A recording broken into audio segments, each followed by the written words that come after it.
Hi all, मेरा नाम अमित यानी है।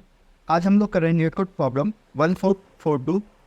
तो हमें एक एरे दे रखी है और हमें उस एरे में 3 इंडेक्सेस सेलेक्ट करने हैं, आई, जे और जे, है ना।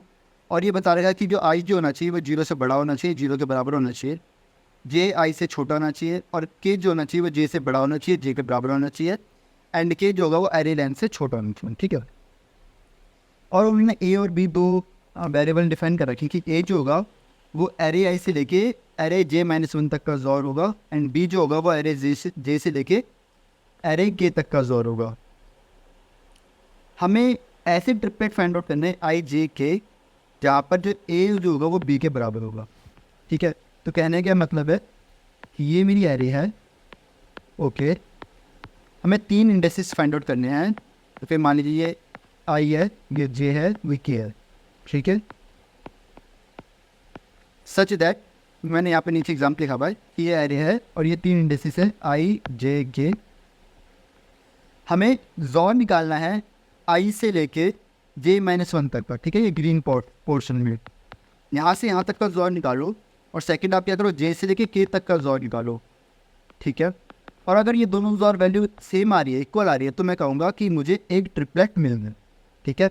तो इस तरीके से मुझे सारे ट्रिपलेट्स फाइंड आउट करने हैं, ठीक है। तो ये क्वेश्चन है, आई होप क्वेश्चन समझ आया होगा, ठीक है, ठीक है। तो क्वेश्चन देखते हैं क्या कैसे हम करेंगे, है ना। इसे पहला तरीका कौन सा तरीका है, brute force method. Brute force method क्या कहेगा, आप क्या करो, सारे ट्रिपलेट चेक कर लो। मतलब आप इनिशियली आई यहाँ पर है आपका, ठीक है, ये रहा, एंड नेक्स्ट के मान लीजिए ये पोजीशन है ना। तो आप क्या करो, जितनी भी और पॉसिबल वैल्यूज़ है इन ट्रिपलेट्स की वो सारी वैल्यूज़ निकाल लो, है ना। मान लीजिए आपने इन तीनों के लिए चेक किया, आई जे की, और चेक किया कि क्या ए और बी जो है ये सेम आ रहा है नहीं आ रहा है ना। अगर सेम आ रहा है तो अपना काउंट क्या कर लो, +1 कर लो। अगर नहीं आ रहा तो आप क्या करो, इस के को थोड़ा आगे बढ़ा दो, है ना। अगेन आपके पास ये तीनों ट्रिपलेट आ जाए, आई जे के, है ना। आप यहाँ पे वैल्यू डाल के देखो कि अरे आई से लेके जे-1 तक का वैल्यू निकालो, एंड देन अरे जे से लेके के तक के बीच में जोर निकाल लो, है ना। देन चेक करो कि क्या इस आई जे और के की वैल्यूज जो है, ये मतलब ये जो ट्रिप ए और बी की वैल्यू ये सेम आ रही है नहीं आ रही है। अगर सेम आ रही है तो अच्छी बात है, आप काउंट में ऐड कर दो, वरना अपना के आगे बढ़ाओ, है ना। तो इस तरीके से आपको काउंट के क्या करना पड़ेगा, आज से करके आगे बढ़ाना पड़ेगा, ठीक है। तो मैंने क्या क्या लिखा है यहाँ पे कि जब आई की वैल्यू 0 होगी, जे-1 होगा, तो आपको के को बढ़ाना पड़ेगा, लाइक 2 से लेके एन तक बढ़ाना पड़ेगा, ठीक है। एक बार मान लीजिए आपने पूरा ये बढ़ा दिया कि एक बार पूरा एंड तक पहुंच गया, देन आपको क्या करना पड़ेगा, उसके बाद आपको क्या करना पड़ेगा, जे को बढ़ाना पड़ेगा, है ना। जे मान लीजिए इस वाले पॉइंट पे आ गया, जे आगे आ गया, तो आपको के को उसके एक आगे से इंक्रीमेंट करना पड़ेगा। फिर आगे चेक करना पड़ेगा आई जे के बारे में। अगर इस वाले में ए और बी बराबर आ गए तो आप अपना अकाउंट बढ़ा दो, है ना, वरना आपको क्या करना पड़ेगा, के को आगे बढ़ाना पड़ेगा, है ना। फिर आपको इस तरीके से क्या करना पड़ेगा, के को थोड़ा और आगे आगे बढ़ाते रहना पड़ेगा, ठीक है। आई होप चीज़ समझ आ रही होगी, है ना। तो ब्रूट फोर्स मेथड में आपको क्या करना पड़ेगा, आपको 3 लूप चलाने पड़ेंगे, एक आई के लिए, एक जे के लिए, एक के लिए, ठीक है। तो टोटल टाइम कॉम्प्लेक्सिटी क्या होगी, ऑर्डर ऑफ n क्यूब होगी, और स्पेस कॉम्प्लेक्सिटी क्या होगी, ऑर्डर ऑफ 1 ठीक है। ये तो सबसे ब्रूट फोर्स मेथड हुआ प्रॉब्लम को सॉल्व करने का, है ना। इससे थोड़ा अच्छा तरीका देखते हैं, ऑप्टिमल अप्रोच, ठीक है। तो इसके बहुत ध्यान से देखते हैं, ध्यान समझेंगे इस चीज़ को, ठीक है। मान लीजिए आपकी एरिया है, ठीक है। मैंने x1 x2 टिल x15 तक हमारी एरिया है, ठीक है। हमें दो एलिमेंट है, ए और बी। ए है आई से लेके जे-1 तक का जोर, और बी है जे से लेके के तक का जोर। और आपको क्या रखा है कि ए और बी अगर बराबर आ गए, है ना, तो मुझे वो ट्रिपलेट फाइंड आउट करना है, आई जे के मुझे ये ट्रिपलेट फाइंड आउट करना है, ठीक है। मतलब टोटल नंबर ऑफ ये ट्रिपलेट्स फाइंड आउट करना है, ठीक है। अच्छा, तो जोर की क्या प्रॉपर्टी होती है, जोर की प्रॉपर्टी होती है कि ए जोर 0 जो होता है वो ए के बराबर होता है, और ए जोर ए जो होता है वो बराबर होता है 0 के। मतलब अगर सेम नंबर का अगर मैं जोर करूँगा, है ना, तो हमेशा किसके बराबर आएगा, 0 के बराबर आएगा, है ना। अगर आप इसे बहुत ध्यान से देखो, मुझे कहा गया कि एरे आई से लेके आपको जे-1 तक का जोर करना है, ओके। एंड बी क्या है, बी है आपका एरे जे से लेके के तक का जोर करना है। और कह रखा है कि ए और बी क्या है, बराबर है। अगर ए और बी बराबर है, तो अगर मैं ए और बी इन दोनों का जोर करूँगा, ए और बी का जोर करूँगा, तो रिजल्ट क्या आएगा, 0 आएगा। ऑब्वियसली इन आवर केस ए और बी बराबर है, तो अगर मैं ए और बी का जोर करूँगा तो हमारा रिजल्ट क्या आएगा, 0 आएगा, है ना। ए और बी का रिजल्ट, ए और बी का जोड़ जीरो आएगा, मतलब ए का इस पूरे का जोड़ मैं किसके साथ कर दूँ, इसके साथ कर दूँ, है ना। तो वही कर रहा हूँ मैं, देखो ए ये रहा, बी ये रहा, ए और बी जीरो, मतलब मैंने अरे आई से लेके जे माइनस वन एंड जे से लेके के, इन दोनों का जोड़ करूँ देखो यहाँ पर, आई से लेके जे तक का एंड जे प्लस वन से के तक का। अगर इस पूरे का जोड़ करूँ तो आंसर क्या आएगा मेरा, जीरो आएगा। समझ आ रही है यहाँ तक बात, मतलब मेरे कहने का क्या मतलब, यहाँ पे एक बहुत इंपॉर्टेंट पॉइंट समझ आ रहा होगा तुम्हें कि अरे आई से अगर मैं स्टार्ट कर रहा हूँ और अरे के तक जा रहा हूँ, तो जो जोर आ रहा है वो मेरा क्या आ रहा है, जीरो आ रहा है। समझ आ रहा है, जे क्या होगा, जे इस रेंज के बीच में कहीं लाई करेगा। समझो बात को, ये पूरी आ रही थी। मान लो यहाँ से x2 से लेके x13 तक का जो जोर है वो जीरो आ रहा है, मतलब x2 जोर x3 जोर x4 टिल x13 क्या आ रहा है, जीरो आ रहा है। इसका मतलब क्या है, इसका मतलब है कि जे जो है वो इन इसी लिमिट के बीच में कहीं लाई कर रहा होगा। समझ आ रहा है, नहीं आ रहा मैं क्या कहना चाह रहा हूँ, है ना। ए और बी बराबर है, ए और बी बराबर है, तो इनका जोर क्या होगा, जीरो होगा। इनका जोर जीरो होगा, मतलब आई से लेके जे माइनस वन एंड जे से लेके के, इन सारा जोर क्या होगा, जीरो होगा। मतलब आई से लेके के तक का जोर क्या होगा, जीरो होगा ना। तो आप क्या करो, एरे में जाओ, ठीक है, आप वो रेंज फाइंड आउट करो जिस रेंज में जोर क्या है, जीरो है, मतलब x2 से लेके x13 तक जोर क्या आ रहा है, जीरो आ रहा है ना। ऐसे और बहुत सी रेंजेस होगी, है ना। अगर आपको एक बार पता चल गया कि इस रेंज में मेरा जोर जीरो आ रहा है, तो अब कुछ नहीं है, बस आपको जे फाइंड आउट करना है कि जे कहाँ कहाँ लाई करेगा, है ना। जे जहाँ जहाँ लाई करेगा वो आपको क्या मिलते रहेंगे, ट्रिपलेट बनते रहेंगे आपके, है ना। मान लीजिए जैसे मैंने एक एग्जांपल लिया, मान लीजिए जे आपको यहाँ पे लाई करा x4 पे लाई करा, तो इसका मतलब क्या है कि आपका जो ए बनेगा, ए क्या बनेगा, x1 से लेके x3 तक, x3 तक बन, सॉरी x2 से लेके x3 तक बनेगा। और बी जो बनेगा वो क्या बनेगा आपका, x4 से लेके x13 तक बनेगा, है ना। और ये दोनों अगर सेम हुए, अगर इफ़ x2 से लेके x3 तक का जोर और x4 से लेके x13 तक का जोर अगर सेम हुआ, तो ये मेरा क्या बन जाएगा, एक ट्रिपलेट बन जाएगा, है ना।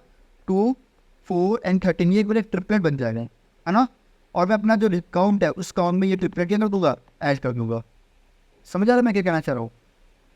लेट अस मैं एक एग्जाम्पल तो मान लीजिए जे आपका ये बन रहा है, मान लीजिए जे यहाँ पर पहुँच जाता है, लेट अस बी, मान लीजिए आपने जे ये सेलेक्ट किया, ठीक है। तो कहानी क्या है कि आपको चेक करना पड़ेगा कि x2 जोर x3 टिल x5 यहाँ तक की वैल्यू निकालो, और निकालो x6 जोर x7 टिल x13 तक की वैल्यू निकालो। अगर ये दोनों वैल्यू सेम आती है तो मैं कहूँगा कि भैया मुझे क्या मिल गया, एक और ट्रिपलेट मिल गया मेरा। ट्रिपलेट क्या होगा, 2, 5, सॉरी 2, 6, 13, ये मेरा एक और ट्रिपलेट हो जाएगा। आपका जो भी काउंट है उसमें क्या कर दो, एक बढ़ा दो। समझ आ रहा है ना। तो ये वाली ऑब्जर्वेशन से मुझे ये समझ आ रहा है, सॉरी ये वाली ऑब्जर्वेशन से मुझे ये समझ आ रहा है कि आपका जो भी रेंज है आई जे के वाली, जो आई से लेके के तक की जो कहानी है, उसमें आपका जो जोर होगा एलिमेंट्स का, अरे आई से लेके अरे के तक का जोर होगा जीरो होगा, मतलब जे जो होगा वो इनके बीच में कहीं लाई करेगा। तो बस आपको बस जे की वैल्यू फाइंड आउट करनी है, कितनी मेरी जे की वैल्यू हो सकती है ना।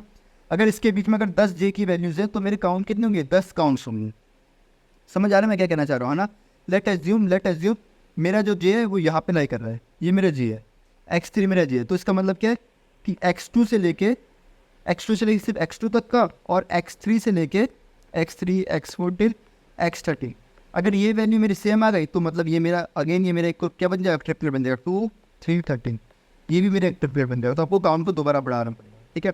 तो आपको कुल मिला के एम बस इतना बचा, जे की पॉसिबल वैल्यूज़ फाइंड आउट करो, ठीक है। इस रेंज में जे की जितनी पॉसिबल वैल्यूज़ होगी उतना आपको क्या करना पड़ेगा, अपना काउंट क्या करना पड़ेगा, बढ़ाना पड़ेगा। बहुत सिंपल है, ठीक है। क्या करना है हमें, सबसे पहले वो रेंज फाइंड आउट करनी है, जिसके बीच में आपका जोर क्या हो जाए, जीरो हो जाए, है ना। एक बार आपको पता चल गया कि भैया कि आई से लेके के तक मेरा जोर जीरो है, तो बस आप क्या निकाल लो, जे की वैल्यूज़ निकालो, कितनी जे की वैल्यूज़ हो सकती हैं, ठीक है। तो मैंने क्या लिखा, possible values of J in range this will add in the result. सही बात है, ठीक है। अब देखते हैं जे की कितनी वैल्यूज हो सकती है ना, जे की कितनी वैल्यूज हो सकती है वो देखते हैं, ठीक है। ओके, अब इतना बड़ा एग्जाम्पल में समझाना थोड़ा सा मुश्किल है मुझे, x2 से लेके x3 तक, है ना। मैं छोटा सा एग्जाम्पल ले लेता हूँ। मान लीजिए x1 से लेके आपको एक रेंज मिल गई, x1 से लेके x4 तक की एक रेंज मिल गई, जिस रेंज में आपका जोर क्या आ रहा है, जीरो आ रहा है, ठीक है। तो इसका मतलब आई क्या होगा, आपका x1 होगा, मतलब 1 होगा, एंड के जो होगा वो आपका क्या होगा, 4 होगा। आपको बस जे फाइंड आउट करना है, जे इनके बीच में जे फाइंड आउट करना है, ठीक है। ओके, अब थोड़ा से बहुत ध्यान समझते हैं, ठीक है। अब देखिए, तो आपको पता है x1 से लेके x4 तक का जोर 0 है ना। तो मैंने क्या किया x1 को मैं एक वन एलिमेंट की तरह देखो और x2 से x4 तक को एक एलिमेंट की तरह देखो। तो क्या बनेगा मेरा, मुझे पता है कि सेम एलिमेंट का जोर कितना होता है, 0 होता है, मतलब ए जोर ए कितना होता है, 0 होता है ना। तो क्या क्या दिख रहा है यहाँ से, तो इसका मतलब क्या है, जो x1 है वो किसके बराबर हो सकता है, x2 जोर x3 जोर x4 के बराबर होगा।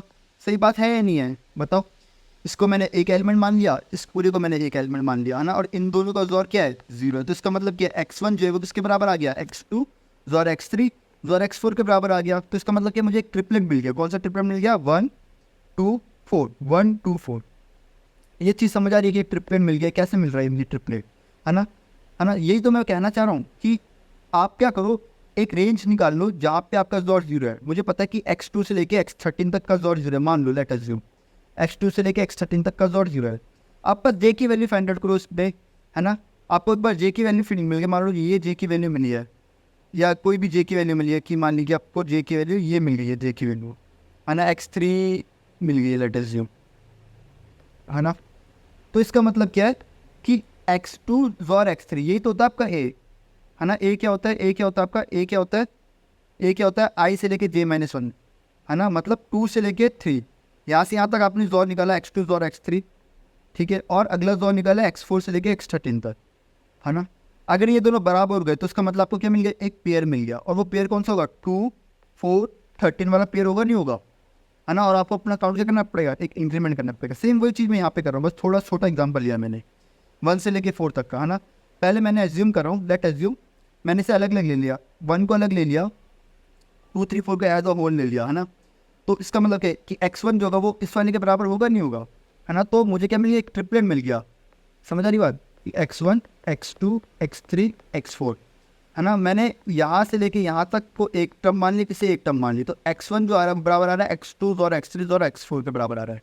तो मुझे क्या मिल गया, ट्रिपलेट मिल गया 1 2 4। तो मैं जो अपना काउंट होगा उसे मैं क्या करूँगा, एक इंक्रीमेंट कर दूंगा, ठीक है।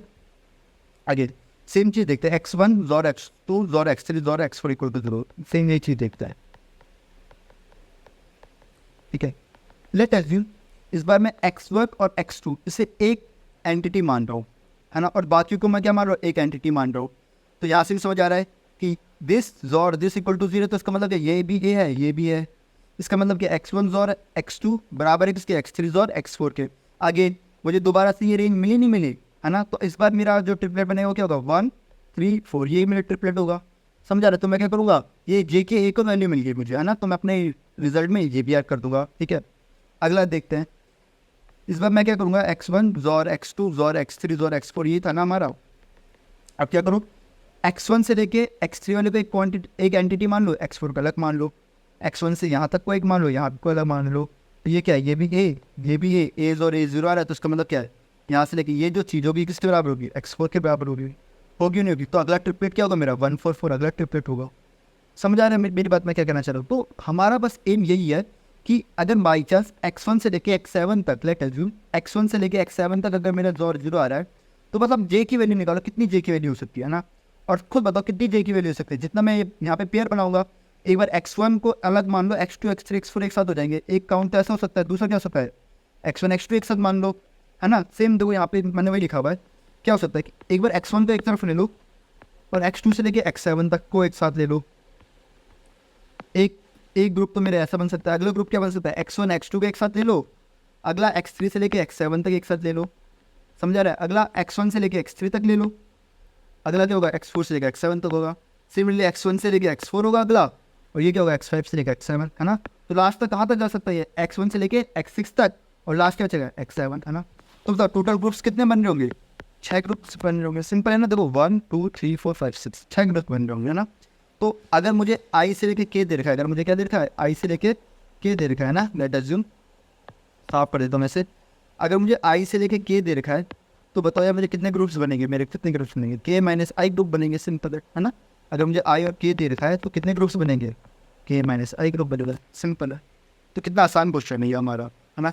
लॉजिक क्या है हमारा, कि आपको बस ये फाइंड आउट करना है, ये रेंज फाइंड आउट करनी है, यहाँ पे आई से लेके के तक क्या हो जाए, जोर हो जाए। अगर आपको ये रेंज फाइंड आउट करनी कर दी, तो आपके कितने ग्रुप बनेंगे, कितने ग्रुप बन सकते हैं आपके, ग्रुप कितने बन सकते हैं, के माइनस आई ग्रुप बनेंगे। तो आपका जो रिजल्ट होगा उसमें क्या कर दो, के माइनस आई बस ऐड कर दो, कितना सिंपल है। है ना। तो फॉर एग्जांपल जैसे मान लीजिए आपको आई ये रहा के ये रहा, अगर अरे आई से लेके अरे के तक का अगर 0 बन रहा है तो आपको बस क्या करना है, के माइनस आई ऐड करना है ना।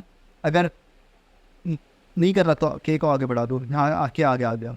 अब चेक करो अरे आई से लेके अरे के तक का क्या ये वाला रेंज तो कोई अरे आई से लेके अरे के, क्या ये 0 बन रहा है नहीं बन रहा, अगर बन रहा है तो ऐड कर दो, है ना। फिर आगे बढ़ाओ, अगला के देखो यहाँ तक बढ़ाओ, अरे आई से लेके अगेन अरे के तक। जैसे जैसे ये बन रहा होगा वैसे वैसे आपको क्या करना पड़ेगा, अपना काउंट ग्रुप जो ये काउंटिंग क्या करते रहना पड़ेगा, ऐड करते रहना पड़ेगा, है ना। अगर अरे से आई से लेके के तक का अगर 0 बनेगा तो अगर करना पड़ेगा इस ग्रुप में ऐड कर दो, कितना सिंपल है। ठीक है, देखते हैं इसे कोड, देखते हैं इसका, चीज़ें और अच्छी तरह समझ आ जाएगी। ठीक है, ये मेरा कोड है, काउंट ट्रिपलेट का कोड है। अरे देखिए तो बस आपको क्या करना है, आई या के या ना, एक के को फॉर ईच आई आपको के को धीरे धीरे करना पड़ेगा, आगे बढ़ाते रहना पड़ेगा ना, और चेक करना पड़ेगा अरे आई से लेकर अरे के तक क्या है, 0 है या नहीं है। जैसे 0 होगा वैसे आपको अपने ग्रुप में क्या काउंट में क्या करना पड़ेगा, ऐड करना पड़ेगा ना, के minus I count equal to 0। मैं क्या दे रहा हूँ, आई की वैल्यू 0 से लेके n-1 तक जाएगी। ठीक है, अगर आई की वैल्यू 0 आएगी तो के को आपको कहाँ से लेना पड़ेगा, i+1 से लेना पड़ेगा, है ना। आपने वैल्यू एक वेरिएबल ले लिया जिसमें अरे आई स्टोर करा हुआ है, और जैसे जैसे आप आगे बढ़ रहे हो आप क्या कर रहे हो, जॉर ऐड करते जा रहे हो इसमें, है ना, मतलब अरे जॉर इसमें वैल्यू में डालते जा रहे हो। अगर जैसे आपको जॉर वैल्यू क्या आ गई, 0 आ गई, तो जैसे जॉर 0 आ गया मतलब आपको एक रेंज मिल गई है ना, आई से लेके के तक की आपको क्या मिल गई, एक रेंज बन गई हो। तो आपके जे की कितनी वैल्यूज हो सकती है, जे की वैल्यू हो सकती है के माइनस आई वैल्यूज हो सकती है ना। तो आपको अपने काउंट में क्या करना पड़ेगा, के माइनस आई ऐड करना पड़ेगा, सिंपल है। ठीक है, आई होप ये चीज़ समझ आ रही है ना। तो इसी टाइम कॉम्प्लेक्सिटी क्या होगी, तो आपको बस बेसिकली सिर्फ 2 ही लूप है ना। कितना टाइम लगेगा इसमें, ये भी n टाइम से चलेगा, ये भी n टाइम तक चलेगा, है ना। तो टोटल टाइम कॉम्प्लेक्सिटी कितनी होगी इसकी, ऑर्डर ऑफ n² होगी, है ना। स्पेस कॉम्प्लेक्सिटी कुछ एक्स्ट्रा स्पेस तो हम ले नहीं रहे हैं, तो स्पेस कॉम्प्लेक्सिटी क्या होगी, ऑर्डर ऑफ सम। ठीक है, आई होप ये चीज़ें समझ आई होगी। ठीक है, ओके, तो मिलते हैं अगली वीडियो में अगले नीट कोड क्वेश्चन के साथ, तब तक के लिए बाय, टेक केयर।